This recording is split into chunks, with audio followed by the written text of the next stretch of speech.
The phases of life that make sense while you're inside them are rarely the ones that actually change you. The ones that truly transform you are the ones you can't explain. The ones where you are suspended somewhere between who you were and who you are becoming. And there is no clean way to describe that sensation to anyone who asks. You aren't stuck, you aren't lost, but you're also not somewhere you can point to on a map. You're in a space that doesn't have a name yet, and you've been there just long enough that you've started to wonder if something is fundamentally wrong with you for still being there. Nothing is wrong with you. Carl Jung called this the intermediate state. It is the moment the caterpillar has dissolved in the cocoon but hasn't yet formed the wings. It is a soup of potential, and it is the most vulnerable place a human soul can be. What I want to tell you, what some part of your shadow already knows, is that this particular phase, the one that makes the absolute least sense, is doing the most significant work of your entire life. Let me describe this space to you because I think you'll recognize the walls of this room. The things that used to feel like life or death priorities no longer hold weight. Not because you've given up, but because something inside you has quietly outgrown them. Your relationships, your goals, even the identity you spent decades building, they all sit slightly off-center now. You're about to quietly exit the hardest season of your life. But to exit, you have to stop trying to measure a diagonal journey with a horizontal ruler. The most painful part of the season you are exiting isn't the chaos. It's the invisibility of the work. We live in a world obsessed with output. We are taught that if we aren't moving forward in a way that can be measured, photographed, or celebrated, then we must be standing still. But Carl Jung understood that the most vital movements of the human soul happen in total darkness. He called this the process of enantiodromia, the point where an internal force reaches its extreme and must inevitably turn into its opposite. Right now, you are experiencing an invisible recalibration. Think of a massive ship turning in the middle of the ocean. From a distance, it looks like it's barely moving. It might even look like it's stalled. But beneath the waterline, the engines are churning, the rudders are shifting, and the entire trajectory of that vessel is being redirected. If you tried to accelerate during that turn, the ship would capsize. The stillness you feel isn't stagnation. It is the necessary pause required for a total change in direction. In Jungian psychology, the psyche is a self-regulating system.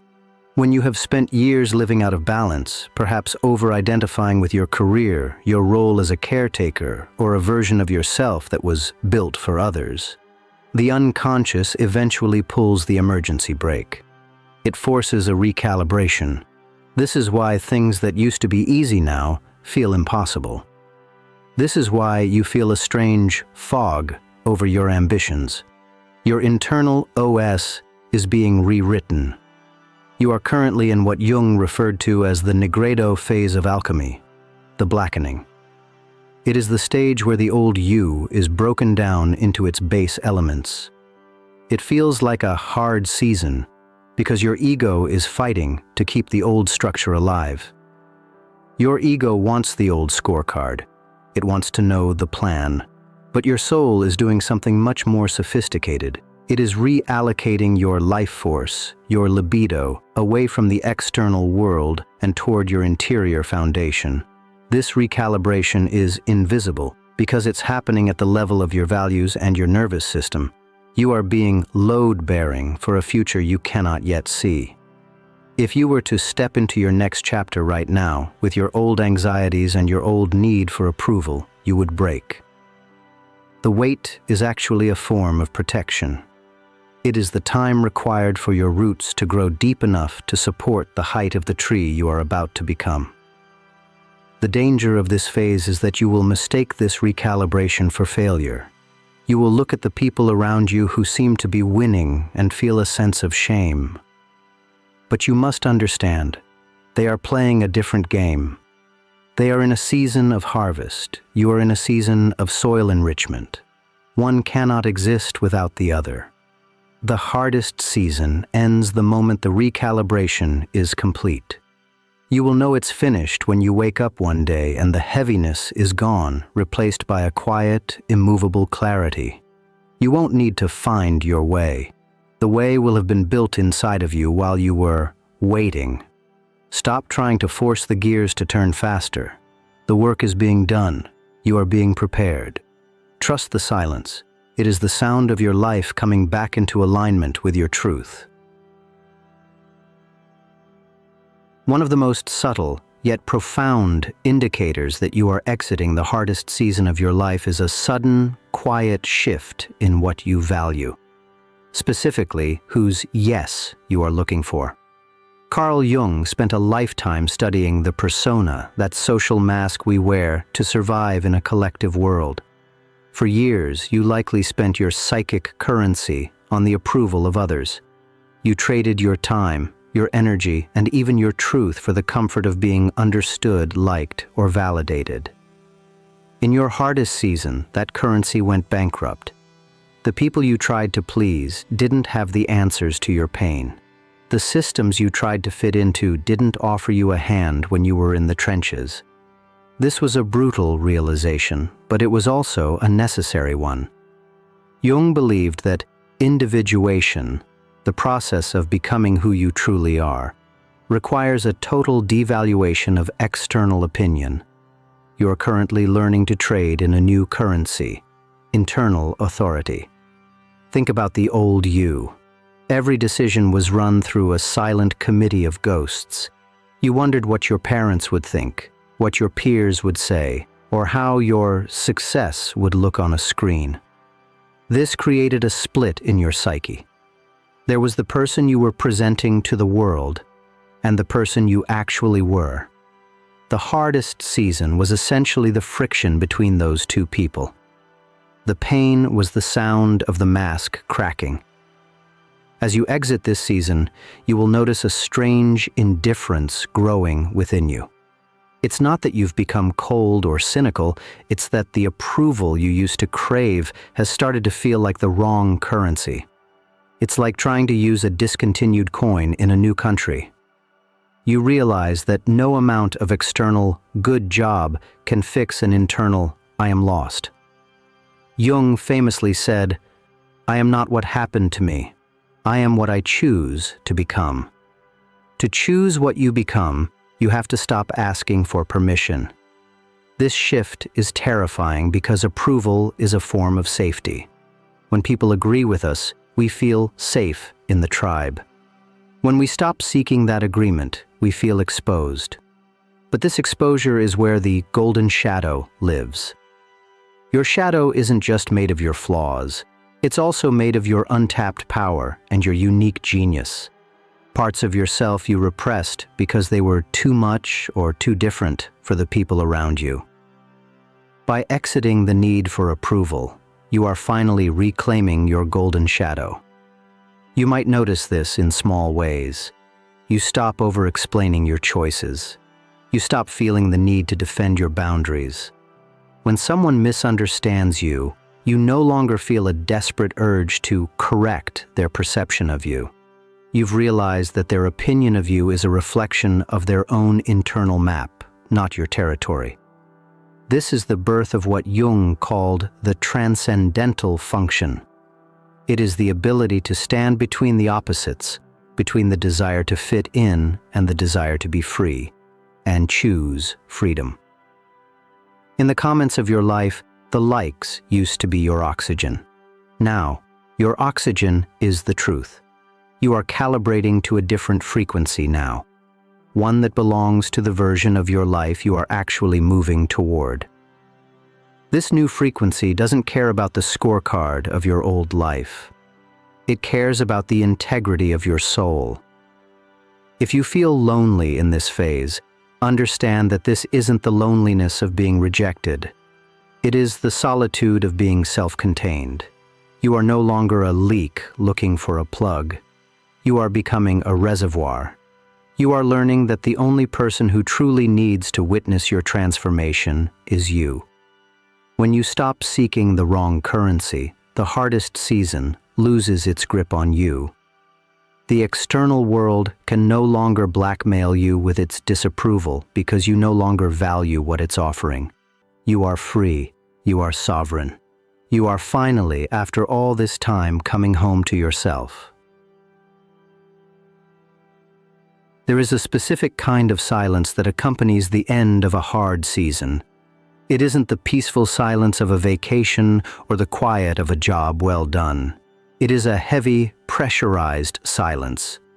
It's the feeling of waiting for a storm to pass, only to realize the storm has ended, yet the sun still hasn't come out. Most people mistake this silence for a void. They think it's a sign that they are stuck, or that the universe has forgotten them. But in the Jungian journey, this isn't a void. It is structural reinforcement. You are in a period of load-bearing silence. Carl Jung often spoke about the architecture of the soul. He believed that for a person to hold a greater level of consciousness, or a larger life, they first had to build the internal capacity to sustain it. If you were to be given everything you've been praying for tomorrow, the clarity, the career, the love, the peace, without having gone through this pressurized silence, you would collapse under the weight of it. You would sabotage the very things you've worked for because your interior pillars weren't yet strong enough to hold the roof. The hardest season isn't just a series of unfortunate events. It is a weight-bearing exercise for the psyche. Think of how a skyscraper is built. Before the glass and steel reach for the sky, months, sometimes years, are spent digging deep into the dark, cold earth. This phase is ugly, it's messy. To the casual observer, it looks like nothing is happening. There is no progress to see from the street level. But that deep, invisible foundation is what allows the building to withstand the wind and the gravity of its own height.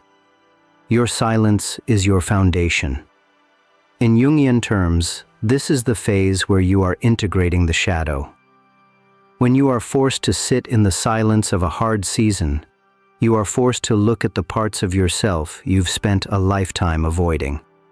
You are looking at your capacity for failure, your deep-seated fears, and your repressed desires. This looking is what makes you load-bearing.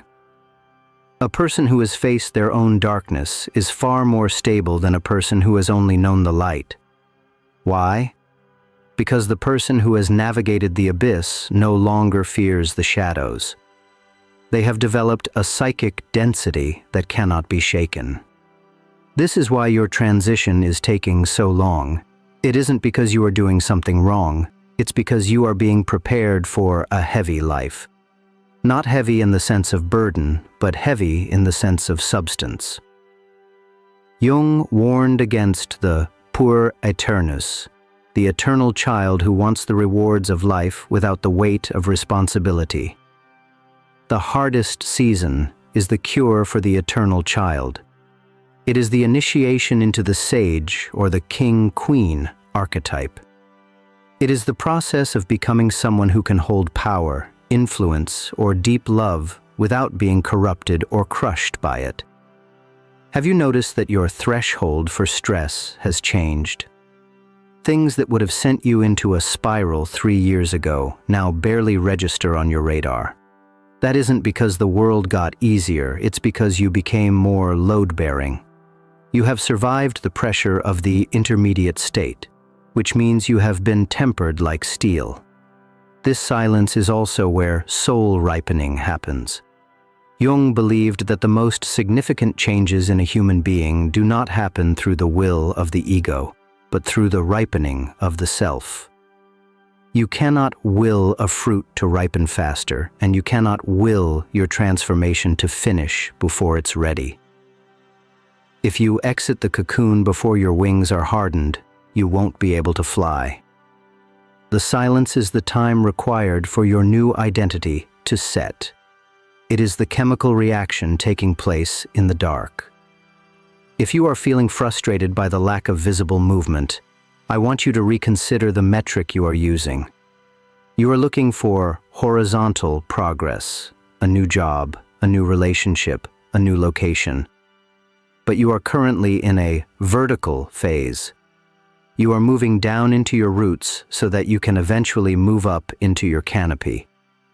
The silence is the sound of the foundation being poured. It is the sound of your psyche becoming monolithic, one solid, integrated piece. When the hardest season finally ends, you will step out into the world with a presence that you didn't have before. People will feel it. They won't just see your success, they will feel your gravity. They will sense that you are someone who has been through the fire and didn't melt. You forged. Stop treating the waiting as a detour. The waiting is the work. Every day that you stay in the silence without collapsing into despair, every day you choose to trust the process even when you can't see the finish line, you are adding another layer of strength to your internal pillars. As you approach the exit of your hardest season, you will encounter a phenomenon that is rarely discussed in traditional self-help, but is a cornerstone of Jungian depth psychology. It is the feeling of becoming a ghost. You might wake up one morning and look at your kitchen, your car, or the person sitting across from you at breakfast and realize that while everything looks the same, the charge has vanished. It feels as though you are viewing your life through a veil of thin, gray silk. You are physically present, but your soul seems to have already moved on to a location that hasn't been built yet. Carl Jung described this as the liminal state, the space between no longer and not yet. This is the ghostly transition. It is the most disorienting part of the entire process because it feels like a loss of vitality. You might worry that you've become depressed or that you've lost your spark. But from a Jungian perspective, this detachment is a sign of profound progress. It means you have successfully detached your libido, your psychic energy, from the old structures of your life. The reason the world feels thin or ghostly is that you are no longer projecting your identity onto it. Think of your life as a stage play that has been running for years. You've played the lead role, you know the lines, and you know the other actors. But the play has reached its final act. The curtains are starting to close, and you are standing in the wings, partially out of your costume, watching the stagehands move the furniture. The ghostly feeling comes from being half in and half out. You can see the old world, but you no longer believe in the drama. Jung called this the intermediate state of the soul.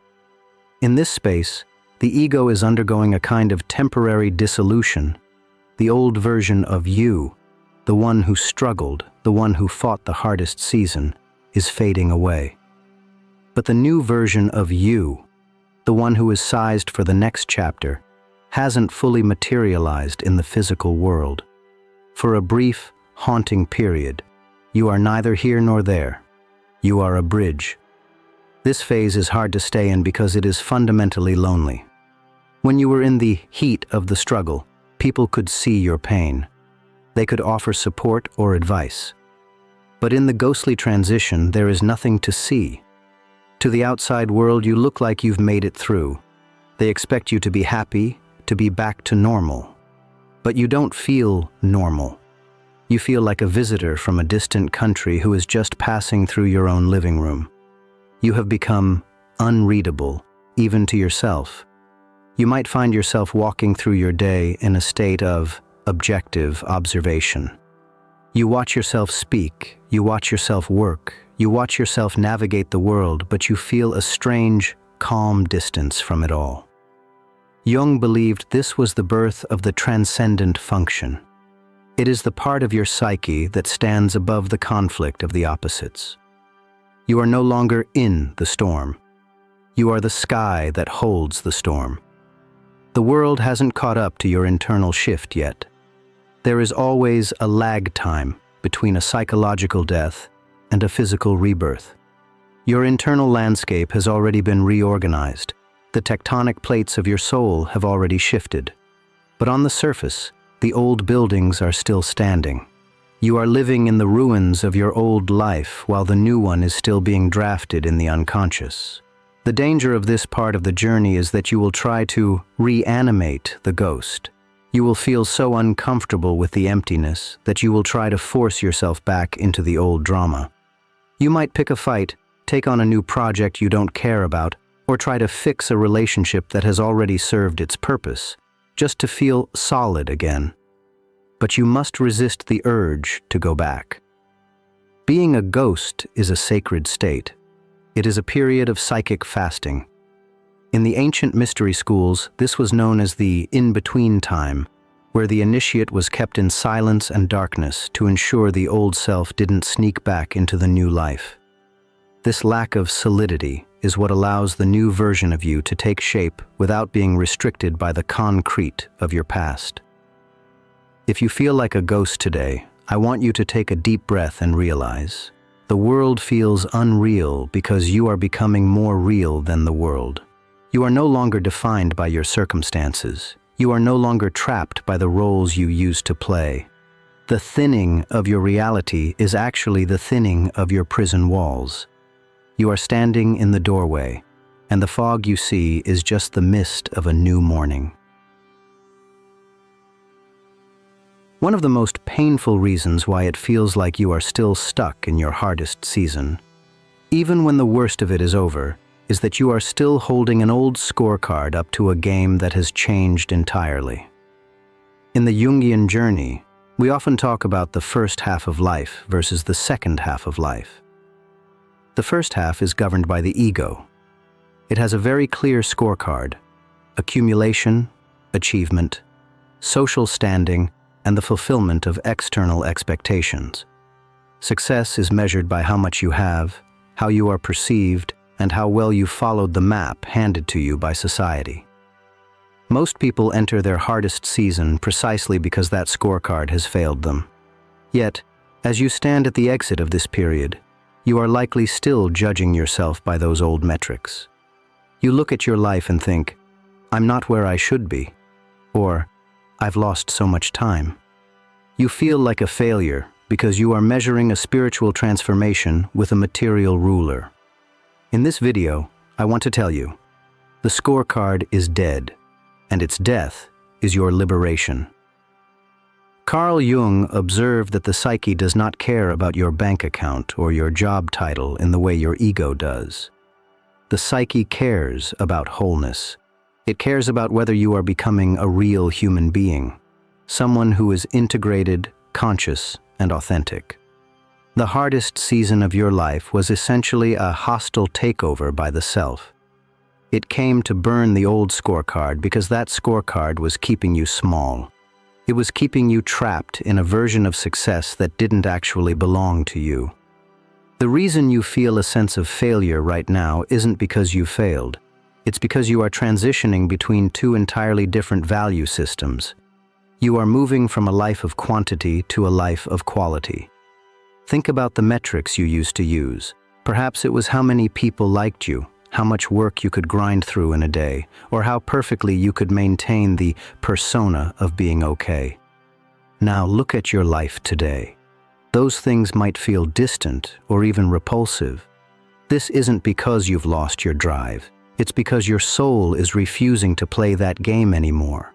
Your new scorecard, the one belonging to the version of you that is exiting this season, looks very different.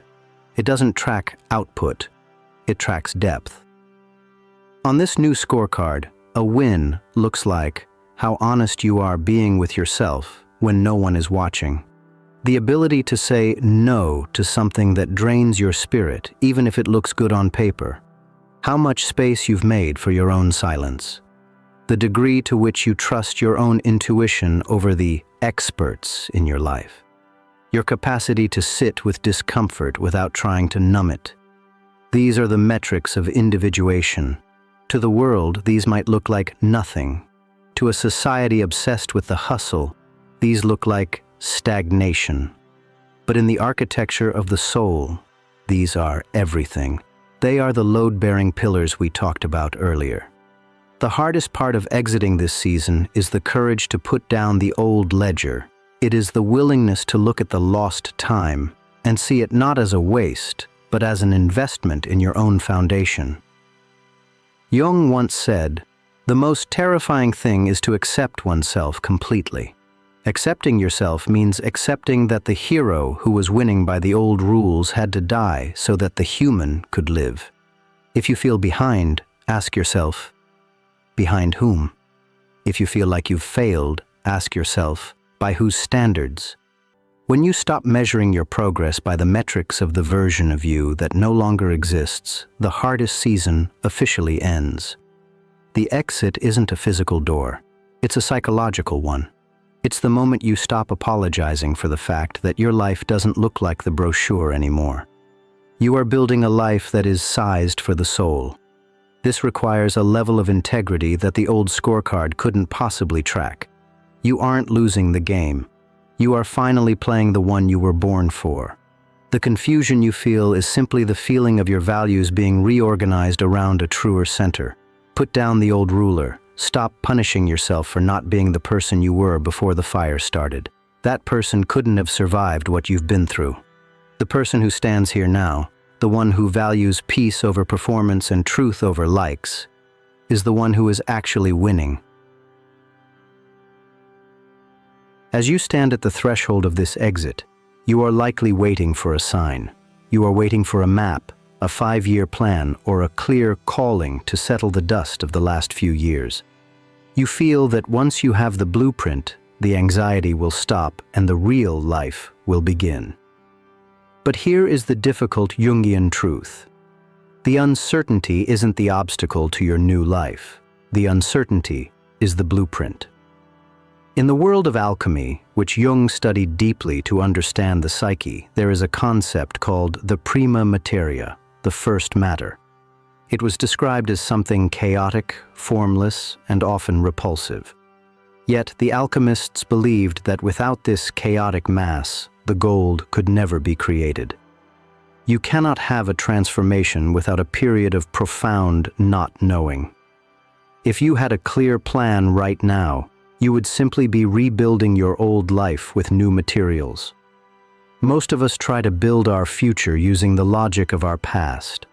We look at what we've done, what we're good at, and what the world expects, and we try to project that forward.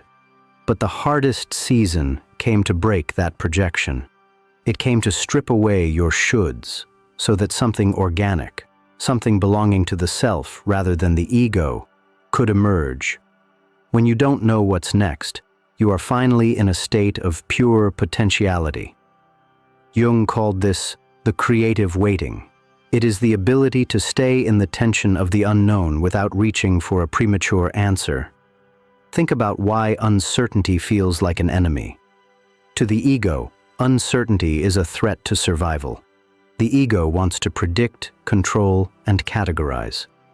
But the soul thrives in the in-between. The soul knows that the most important parts of your future are things you haven't even imagined yet. If you could see the whole path from here, it wouldn't be your path. It would be a sidewalk someone else already paved. In this phase, your lack of vision is actually a sign of your psychological integrity. You are refusing to lie to yourself. You are refusing to settle for a good enough plan just to quiet your anxiety. You are holding out for the truth. Jung observed that the psyche has an inner directional sense. Just as a seed knows how to become a tree without a manual, your psyche knows how to move toward its own wholeness. But it doesn't speak the language of blueprints and deadlines. It speaks the language of symbols, synchronicities, and gut feelings. When you stop treating uncertainty as a malfunction, your relationship with your life changes. You stop looking for a map and start looking for markers. A marker isn't a 10-step plan. It's a sudden flash of interest in a new topic. It's a dream that leaves you feeling a specific emotion. It's a conversation that feels alive in a way your old life didn't. These are the bricks of your new blueprint. You aren't building a house all at once. You are discovering the materials as you walk. The hardest season ends when you make peace with the fog. There is a profound psychological relief that comes when you say, I don't know where I'm going, but I know I'm on the right track because I'm no longer where I shouldn't be. That realization is the exit. You are at the front edge of your own becoming. By definition, that edge is invisible. You are carving a path through the woods where no one has walked before, because no one has ever been you before. If there were a map, it would mean you were following someone else's footsteps. So, stop apologizing for your confusion. Stop looking at your uncertainty as a void and start looking at it as a womb. Something is gestating in the dark. It is being protected from the harsh light of judgment and the pressure of performance. The blueprint is being written in the language of your own experience, one day at a time. Trust the fog. Trust the silence. Trust the fact that you have the courage to stand in the unknown. This uncertainty is the prima materia of your genius. You aren't lost. You are being formed. And when the blueprint finally reveals itself, it won't be a piece of paper. It will be the life you are already living. One of the greatest fears people carry during a hard season is the fear of waste. You look at the months or years you've spent in confusion, the relationships that dissolved, or the career paths that led to dead ends, and you feel a crushing sense of regret. You feel as though you've taken a massive detour from your real life. But in the Jungian view of the soul, there is no such thing as a detour. There is only the long, winding road of circumambulation. Jung believed that the soul doesn't move in a straight line toward a goal. It circles around a center. And as you exit this season, you are approaching a moment of retroactive meaning. There will come a day, and it often arrives in a quiet, mundane moment, when this entire period of your life will suddenly make sense. You will look back at the dead ends and realize they were actually guards keeping you from entering rooms that weren't yours. You will look at the lost time and realize it was the time required for your old identity to dissolve so that the new one wouldn't be contaminated by the past. This is the moment where the nonsense of your struggle becomes the myth of your life. Think about a puzzle. When you are in the middle of it, you are looking at individual pieces with jagged edges and strange colors. They don't look like anything. They look like a mess. It is only when the final pieces are clicked into place that the image reveals itself.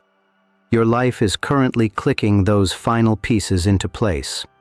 The hardest season was the period where you were collecting the pieces that didn't seem to fit. Jung called this the teleological view of the psyche. Teleology means the study of ends or purposes.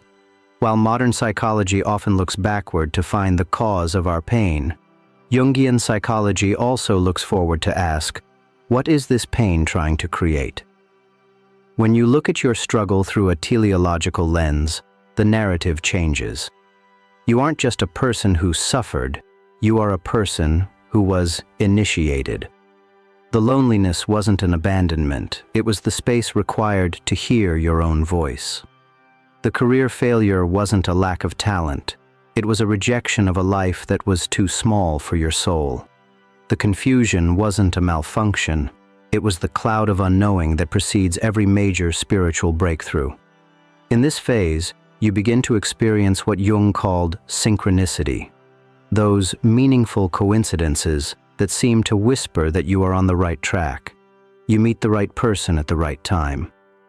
You stumble upon a book that answers a question you've had for a decade. You see a pattern in your life that you were too close to notice before. These aren't accidents.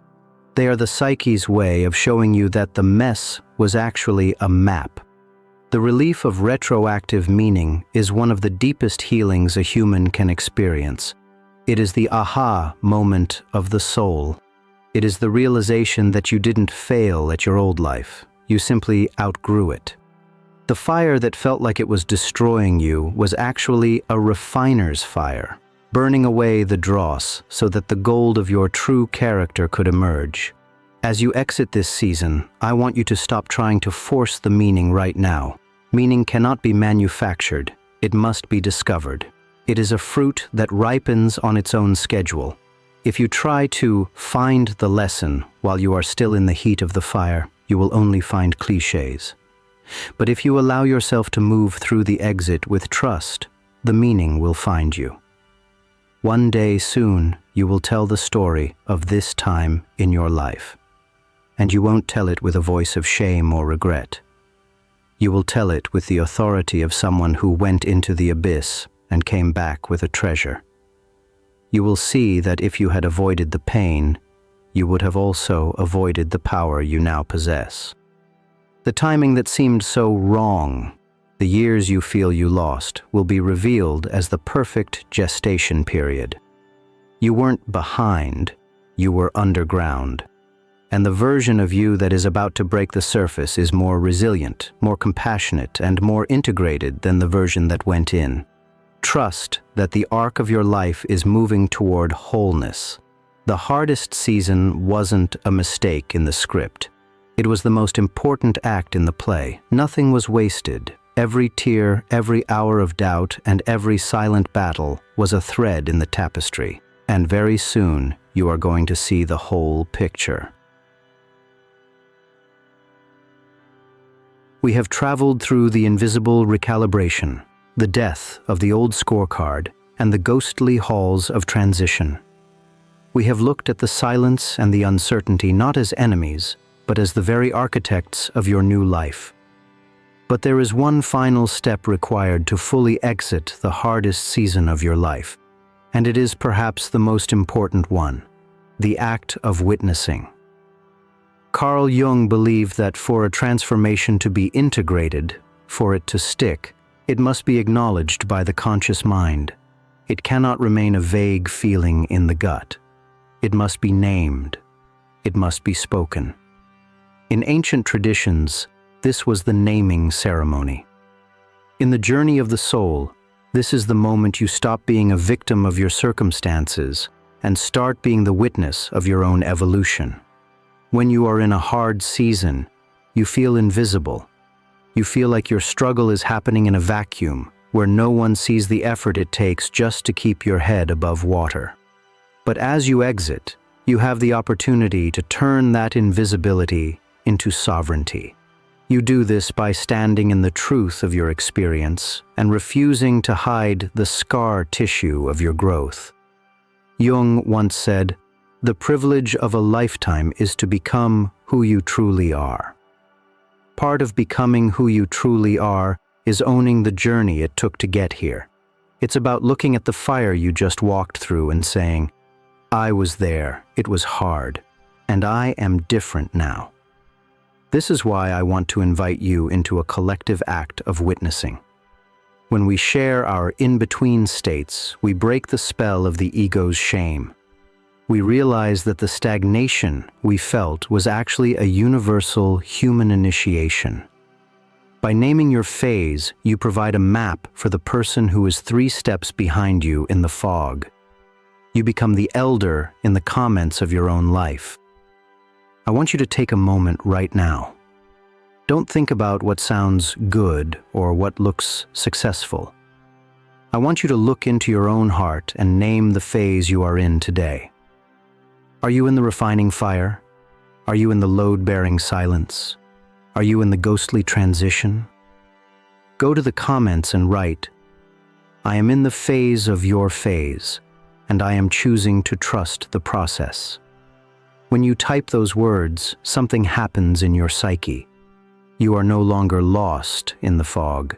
You are the one observing the fog. You are moving from the object of your life to the subject. You are reclaiming your seat at the center of your own story. The hardest season of your life is ending not because the world changed, but because you changed. You have built the internal pillars. You have devalued the currency of approval. You have burned the old scorecard. You are now load-bearing for a life of substance. As you step out of this season, don't look back with regret. Don't wish it had been easier. If it had been easier, you would still be the person you were before, and that person was never going to be enough for where you are going. You are a graduate of the abyss. You have a depth that cannot be taught and a peace that cannot be shaken by external storms. The exit is quiet. It doesn't